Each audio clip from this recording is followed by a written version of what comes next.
yang menjadi dokter yang pintar mengobati para sahabat yang terluka di medan pertempuran. Bahkan ada di antara mereka yang terpotong tangannya karena melindungi Rasulullah SAW. Siapakah para jagoan wanita di zaman Rasulullah? Khawlah binti Azur, kesatria berkuda hitam. Siapa kesatria berkuda hitam ini? Itulah Khawlah binti Azur. Dia seorang muslimah yang kuat jiwa dan raga. Sosok tubuhnya tinggi, langsing, dan tegap. Sejak kecil Khawlah suka dan pandai bermain pedang dan tombak, dan terus berlatih sampai tiba waktunya menggunakan keterampilannya untuk membela Islam bersama para mujahidah lainnya. Diriwayatkan betapa dalam salah satu peperangan melawan pasukan kafir Romawi di bawah kepemimpinan Panglima Khalid bin Walid, tiba-tiba saja muncul seorang penunggang kuda berbalut pakaian serba hitam dengan tangkas memacu kudanya ke tengah-tengah medan pertempuran. Seperti singa lapar yang siap menerkam, sosok berkuda itu mengibas-ngibaskan pedangnya dan dalam waktu singkat menumbangkan 3 orang musuh. Panglima Khalid bin Walid serta seluruh pasukannya tercengang melihat ketangkasan sosok berbaju hitam itu. Mereka bertanya-tanya siapakah pejuang tersebut yang tertutup rapat seluruh tubuhnya dan hanya terlihat kedua matanya saja. Semangat jihad pasukan kaum muslimin pun terbakar begitu mengetahui bahwa The Black Rider, si penunggang kuda berbaju hitam itu adalah seorang wanita. Keberanian Khawlah teruji ketika dia dan beberapa mujahidah tertawan musuh dalam peperangan Sahura. Mereka dikurung dan dikawal ketat selama beberapa hari. Walaupun agak mustahil untuk melepaskan diri, namun Khawlah tidak mau menyerah dan terus menyemangati sahabat-sahabatnya.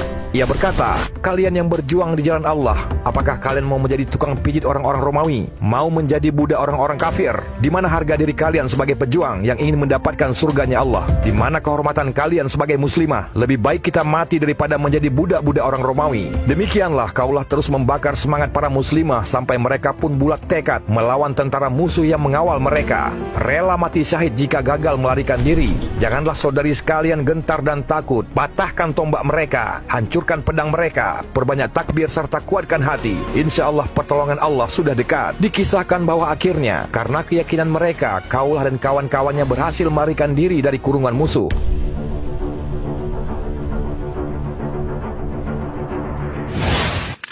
Nailah, si cantik yang pemberani. Nailah binti Al-Farishah merupakan istri Utsman bin Affan radhiyallahu an. Dia terkenal cantik dan pandai. Bahkan suaminya sendiri memujinya. "Saya tidak pernah menemui seorang wanita yang lebih sempurna akalnya daripada dia. Saya tidak segan apabila ia mengalahkan akalku." Mereka menikah di Madinah Al-Munawwarah dan sejak itu Utsman kagum pada tutur kata dan keahlian Nailah di bidang sastra. Karena cintanya, Utsman paling senang memberikan hadiah untuk istrinya. Mereka punya 1 orang anak perempuan, Maryam binti Utsman. Ketika terjadi fitnah yang memecah belah umat Islam pada tahun 35 Hijriah, Nailah ikut mengangkat pedang dan membela suaminya. Seorang musuh menerobos masuk dan menyerang dengan pedang pada saat Utsman sedang memegang Al-Quran. Pada surat Al-Baqarah ayat 137 Allah berfirman, "Maka Allah akan memelihara engkau dari mereka." Seseorang pemberontak lain masuk dengan pedang terhunus. Nailah berhasil merebut pedang itu, namun si musuh kembali merampas senjata itu dan menyebabkan jari-jari Nailah terputus. Utsman syahid karena sabetan perang pemberontak. Air mata Nailah tumpah ruah saat memangku jenazah sang suami. Ketika ada musuh dengan penuh kebencian menampari wajah Utsman yang sudah wafat itu, Nailah lalu berdoa, "Semoga Allah menjadikan tanganmu kering, membutakan matamu dan tidak ada ampunan atas dosa-dosamu." Dikisahkan dalam sejarah Islam bahwa si penampar itu keluar dari rumah Utsman dalam keadaan tangannya menjadi kering dan matanya menjadi buta. Sesudah Utsman wafat, Nailah berkabung selama 4 bulan 10 hari. Ia tidak berdandan dan berhias dan tidak meninggalkan rumah Utsman ke rumah ayahnya. Nailah memandang kesetiaan terhadap suaminya sepeninggalnya lebih berpengaruh dan lebih besar dari apa yang dilihatnya terhadap ayahnya, saudara perempuannya, ibunya dan juga kerabatnya. Ia selalu mendahulukan keutamaannya, mengingat kebaikannya di setiap tempat dan kesempatan. Ketika Utsman terbunuh, ia mengatakan, "Sungguh kalian telah membunuhnya, padahal ia telah menghidupkan malam dengan Al-Quran dalam rangkaian rakaat."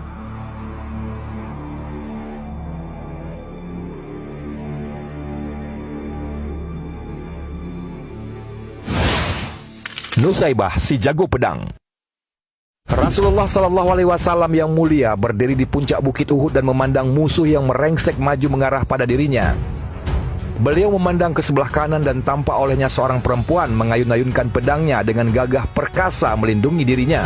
Rasulullah sallallahu alaihi wasallam yang mulia berdiri di puncak bukit Uhud dan memandang musuh yang merengsek maju mengarah pada dirinya. Beliau memandang ke sebelah kanan dan tampak olehnya seorang perempuan mengayun-ayunkan pedangnya dengan gagah perkasa melindungi Rasulullah sallallahu alaihi wasallam. Beliau memandang ke kiri dan sekali lagi beliau melihat wanita tersebut melakukan hal yang sama, menghadang bahaya demi melindungi sang pemimpin orang-orang beriman. Rasulullah sallallahu alaihi wasallam pun bersabda, "Tidaklah aku melihat ke kanan dan ke kiri pada pertempuran Uhud, kecuali aku melihat Nusaybah binti Ka'ab berperang membelaku." Memang Nusaybah binti Ka'ab Ansariyah demikian cinta dan setianya kepada Rasulullah, sehingga begitu melihat junjungannya itu terancam bahaya, dia maju mengibas-gibaskan pedangnya dengan perkasa, sehingga dikenal dengan sebutan Ummu Umarah. Ummu Umarah adalah gelar pahlawan wanita Islam yang mempertaruhkan jiwa dan raga demi Islam, termasuk ikut dalam perang Yamamah di bawah pimpinan Panglima Khalid bin Walid sampai terpotong tangannya. Ummu Umarah juga bersama Rasulullah sallallahu alaihi wasallam dalam menunaikan Baitur Ridwan, yaitu suatu janji setia dan sanggup mati syahid di jalan Allah Subhanahu wa taala. Nusaybah adalah salah satu dari 2 perempuan yang bergabung dengan 70 orang lelaki Ansar yang berbaiat kepada Rasulullah sallallahu alaihi wasallam. Dalam baiat Akabah yang kedua itu, ia ditemani suaminya Zaid bin Arsim, Zaid bin Ahsim dan 2 orang putranya Hubaib dan Abdullah. Wanita yang seorang lagi adalah saudara Nusaybah sendiri. Pada saat baiat itulah Rasulullah menasihati mereka, jangan mengalirkan darah dengan sia-sia. Dalam perang Uhud, Nusaybah membawa tempat air dan mengikuti suami serta kedua orang anaknya ke medan perang. Pada saat itu Nusaybah menyaksikan betapa pasukan muslimin mulai kocar-kacir dan musuh merengsek maju, sementara Rasulullah sallallahu alaihi wasallam berdiri tanpa perisai. Seorang muslim berlari mundur sambil membawa perisainya. Maka Rasulullah sallallahu alaihi wasallam berseru kepadanya, "Berikan perisaimu kepada yang berperang." Pria itu melemparkan perisai yang lalu dipungut oleh Nusaybah untuk melindungi Nabi Muhammad sallallahu alaihi wasallam. Ummu Umarah menuturkan pengalamannya, "Saya pergi ke Uhud dan melihat apa yang dilakukan orang pada waktu itu, dan saya membawa tempat air. Kemudian saya sampai kepada Rasulullah sallallahu alaihi wasallam yang berada di tengah-tengah para sahabat. Ketika kaum muslimin mengalami kekalahan, saya melindungi Rasulullah sallallahu alaihi wasallam, kemudian ikut serta di dalam medan pertempuran. Saya berusaha melindungi Rasulullah dengan pedang. Saya juga menggunakan panah sehingga akhirnya saya terluka."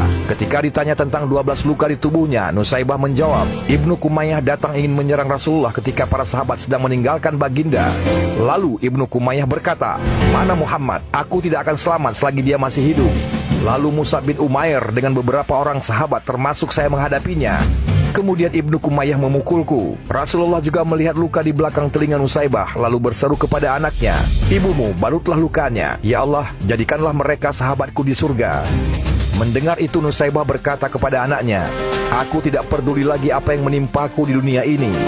Sungguh setianya beliau kepada baginda Rasulullah sallallahu alaihi wasallam. Subhanallah, ternyata umat muslim yang juga memiliki jagoan wanita memang